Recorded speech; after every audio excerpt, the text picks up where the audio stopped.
আকাশের নতুন চাল বানচাল করেই আরিয়ার সামনে সমস্ত সত্যি এবার তুলে ধরল শুভ। হ্যাঁ বন্ধুরা, আমরা এমন চমকে দেখতে পাবো গৃহপ্রবেশের পরবর্তী পর্বে।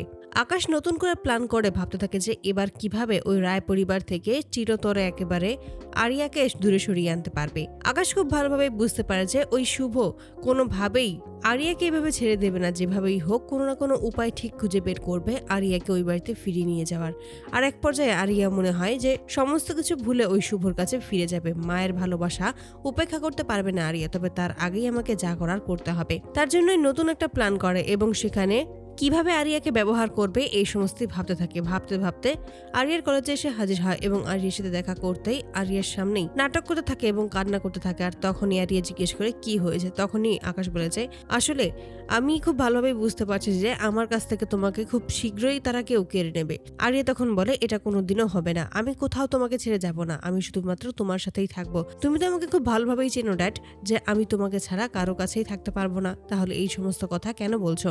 তখনই আকাশ বলে যে আমি তো সেটাই চাই যে তুমি সবসময় আমার সাথেই থাকো, কারণ তুমি ছাড়া আমার আর কেউ নেই, আমার আর কোনো পরিবার নেই, শুধুমাত্র তোমার জন্যই আমি নতুন করে আমার কোনো জীবন সঙ্গিনী বানাইনি। আমার জীবনটাকে আমি সাজাইনি, শুধুমাত্র তোমাকে ভালোবেসে বড় করেছি, শুধুমাত্র তোমাকে আমি আপনজন হিসেবে ভেবেছি, তোমাকে একটা ধরে আমি বাঁচতে চেয়েছি।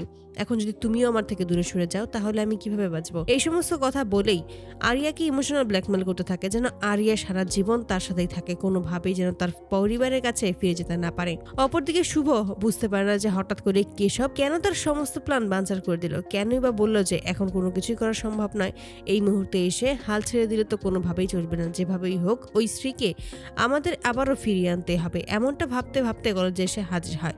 ঠিক তখনই দূর থেকে আকাশ ও আরিকা একত্রে কথা বলতে থাকে, তাই আড়ালে দাঁড়িয়ে সবটাই শুনতে থাকে এবং সেখান থেকেই বুঝতে পারে যে আসলে নতুন চক্রান্ত করছে ওই আকাশ। ওই আকাশ সেন এবার ইচ্ছে করেই আরিয়াকে তার দিকে রাখার জন্য এমন একটা নতুন নাটক করছে, তবে কোনোভাবেই আমি এটাতে সফল হতে দেব না ওই আকাশ সেনকে, এমনটাই ভাবতে থাকে। অপরদিকে দেখা যায় যে আকাশ ভুলভাল বুঝিয়ে আরিয়াকে তার নিজের দিকেই রেখে দেয় এবং আরিয়া সেখান থেকে চলে যেতেই তখনই বলে উঠেছে, তুমি আবারও বড় ভুল করলে আরিয়া, তুমি বুঝতেও পারনি যে তোমার পরিবার থেকে দূরে করাতে আমার এটা শুধুমাত্র একটা নাটক ছিল, আর তুমি আমার নাটকে গলে গেছো। তুমি বুঝতেই পারনি যে তোমার কত বড় ক্ষতি তুমি নিজেই করেছো।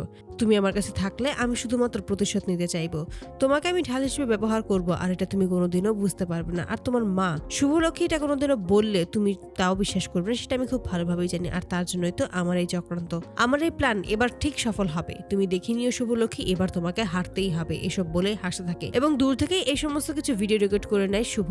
তারপরেই আরিয়ার মুখোমুখি এসে দাঁড়ায় শুভ। তাই শুভকে দেখেই আবারও আরিয়া সেখান থেকে চলে যাওয়ার চেষ্টা করে। ঠিক তখনই বলে যে তোর সাথে আমার কিছু কথা আছে। এই বলেই তখনই সেই ফোনটা বের করে এবং ওই প্রমাণ দেখায়। আর যা দেখেই বুঝতে পারে যে আরিয়া আসলে এতদিন ধরে যা যা করেছে এবং একটু আগেও তাকে যা যা বলেছে সমস্তটাই আসলে আকাশ সেনের নাটক ছিল।